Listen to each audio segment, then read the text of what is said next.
Olá, amigos e amigas. Eu costumo dizer que nós tivemos muita sorte de que a maioria dos bolsomínios, aquela tropa extremista e muito mal intencionada, eles não são muito inteligentes. E também não são muito capazes, a ponto, deixa eu dar um exemplo, a ponto do cara tirar foto para vender ilegalmente uma obra e não perceber o rosto dele no reflexo, se auto-incriminando. O outro apaga os e-mails e não sabia que tinha que esvaziar a lixeira. Aí vem um advogado do Bozo, compra um Rolex de volta para devolver porque a falcatrua foi descoberta.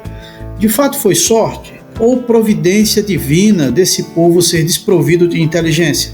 Espero que se divirtam com os cortes de hoje e já podem ir colocando a cerveja, o refrigerante na geladeira para comemorar, pois a cadeia, para vocês sabem quem, está muito próximo. Arrisco a dizer que será esse ano ainda. Mas antes peço que se inscreva no nosso canal, ative o sininho para acompanhar as novidades, comente e compartilhe para fortalecer o nosso trabalho. Muito obrigado, vamos pro vídeo, abraço! São Lucas 12, versículo 2, que tem o objetivo então de esclarecer a atuação de uma associação criminosa que, segundo a Polícia Federal, foi constituída para a prática dos crimes de peculato e lavagem de dinheiro. E entre os alvos dessa operação de hoje, segundo a apuração das nossas colegas Camila Bonfim e Isabela Camargo, está o pai do ex-ajudante de ordens do ex-presidente Jair Bolsonaro, Mauro Cid, o tenente-coronel Mauro Cid. Então, o pai dele é um desses alvos da operação de hoje. O pai do Cid, general de 4 estrelas, fazia venda de presentes dados ao Estado brasileiro para Bolsonaro nos Estados Unidos, e inclusive falava em repassar dinheiro vivo ao ex-presidente. Esse é o tamanho do pepino que agora cai no colo, mais um das Forças Armadas que, desde o fim da ditadura, não tinham tido uma presença tão forte dentro de um governo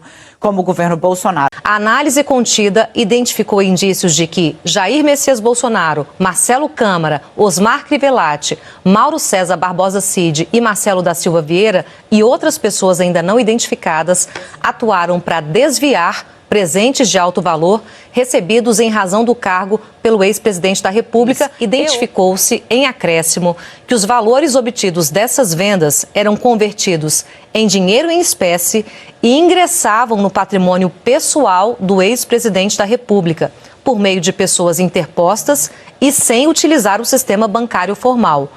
Camelô de luxo é o termo que eu ouvi dos investigadores. O camelô de luxo é o general de 4 estrelas, pai do Mauro Cid, que cometeu a burrice de se auto-incriminar, aparecendo seu reflexo no item que o esquema iria ilegalmente vender. E a partir disso a PF descobriu que ele fazia parte da quadrilha.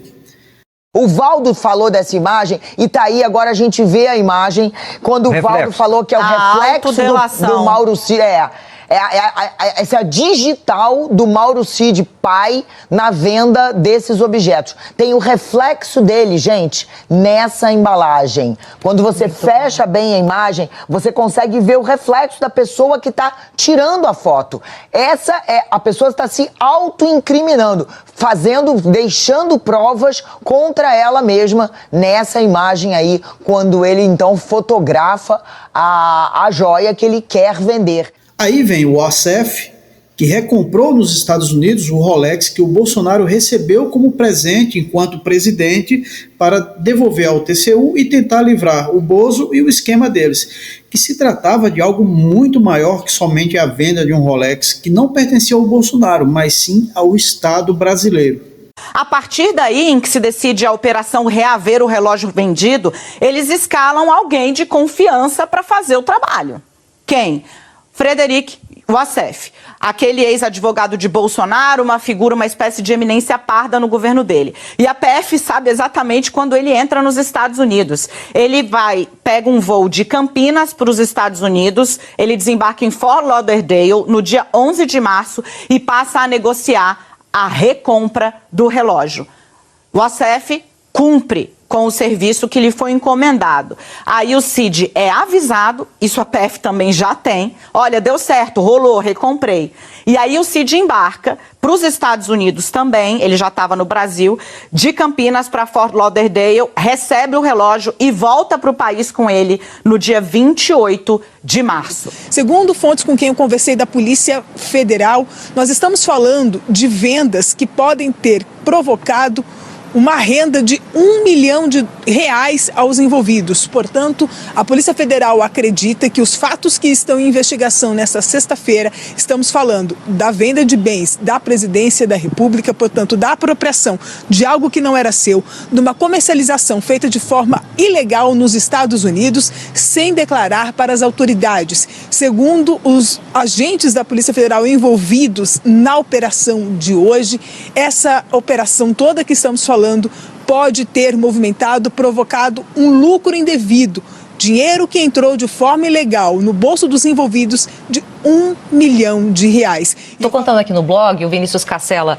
tem as informações aqui, ó, que é justamente sobre a movimentação, deixa eu colocar aqui direitinho, do pai do Mauro Cid, movimentações atípicas que foram registradas pelo COAF de quase R$4 milhões em um ano. Nesse relatório, tem algo que chamou bastante a atenção dos investigadores, que é o seguinte: além do valor ser atípico e não bater com o patrimônio, com o valor do salário do pai do Mauro Cid, que é um salário de 28 mil, eles também encontraram o seguinte: chamou a atenção do COAF que eram todos repasses fracionados.